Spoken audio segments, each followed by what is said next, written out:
संघर्ष होता. पक्ष म्हणून मी त्यांची ढाल म्हणून पवार साहेबांबरोबर देखील ती लढाई लढण्याचं काम केलं. तर हेतू सांगण्यात येतोय की जी जबाबदारी दिली ती चोख पार पाडणं ही आमच्यातली जिद्द आहे, काम करायची जिद्द आहे.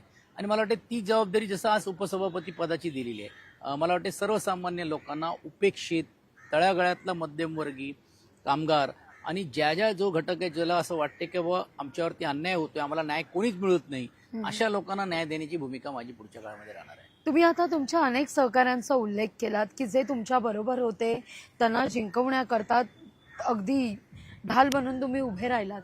आज तेच जेव्हा पक्षांतर केल्यावर, उपसभापती झाल्यावर जेव्हा टीका करतात, तेव्हा आपण एक राजकारणी म्हणून बाजूला ठेवूया. एक शांत संध्याकाळी बसल्यावर सचिन भाऊ काय विचार करतात या मी सगळ्याचा? फार त्याचा यासाठी विचार करत नाही, कारण कसं आहे, हे इनमॅच्युअर्ड लोक आहेत. जर अशी काही भूमिका कोण मांडत असेल, कसं आहे, मला एक समजत नाही की आम्ही ज्यावेळी दुसऱ्या पक्षातून आलो तेव्हा तुम्ही स्वागत केलं आमचं, तेव्हा अरे वा वा किती चांगलं काम करतोय. आम्ही जर निर्णय घ्यायचा असता तर मी 2024ला निर्णय घेऊ शकलो असतो. 2019ला मी जर भूमिका घेतली नसती तर कदाचित आदित्यजी या मतदारसंघात लढले नसते, त्यांनी मतदारसंघ दुसरा चेंज केला असता.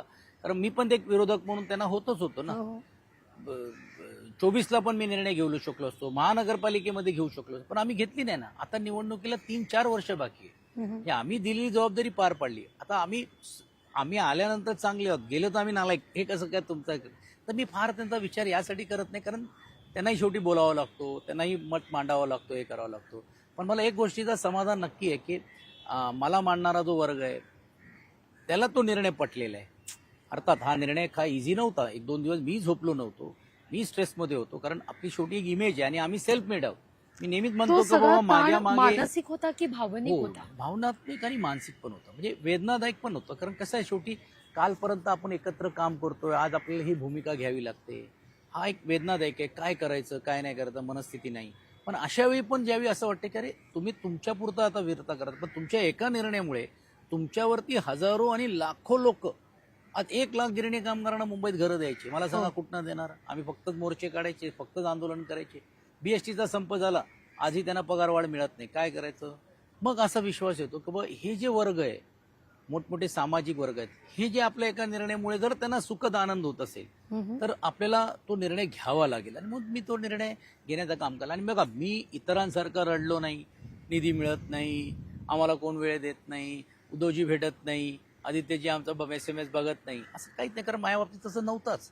तुम्हाला एक्सेसिबल सगळेच होते? स्वाभाविक होतं, कारण आम्ही काम करणारे लोक आणि आम्ही त्यांच्या नेतृत्वाखालीच करायचो. म्हणजे मला आजही आठवतं की जिल्ह्यामध्ये ज्यावेळी पुणे जिल्ह्याचं ज्यावेळी व्हायचं तर मी लोक म्हणत नाही असं नाही, असं व्हायला पाहिजे, असं व्हायला नाही. मला मग त्यांना सांगितलं, थांबा, ह्याचा मालक मातोश्रीला बसलेले आहेत, आपण जी बस चालवतोय बसचा ड्रायव्हर मी आहे, मी कंडक्टर आहे, तुम्ही ड्रायव्हर आहात, पण आदेश त्यांचा असलं पाहिजे, कुठेच घेऊन जायची बस, ते तुम्ही मी नाही ठरवू शकत.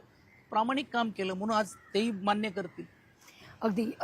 परवाच तुम्ही शरद पवार यांची पण बघा ना किती मॅच्युरिटी आहे. म्हणजे भेट घेतली म्हणण्यापेक्षा त्यांचा मला महाराष्ट्राचं राजकारण होतं. त्यांचा स्वतःहून मला फोन आला की सचिन उपसभापती म्हणून तुझी म्हणजे शुभेच्छा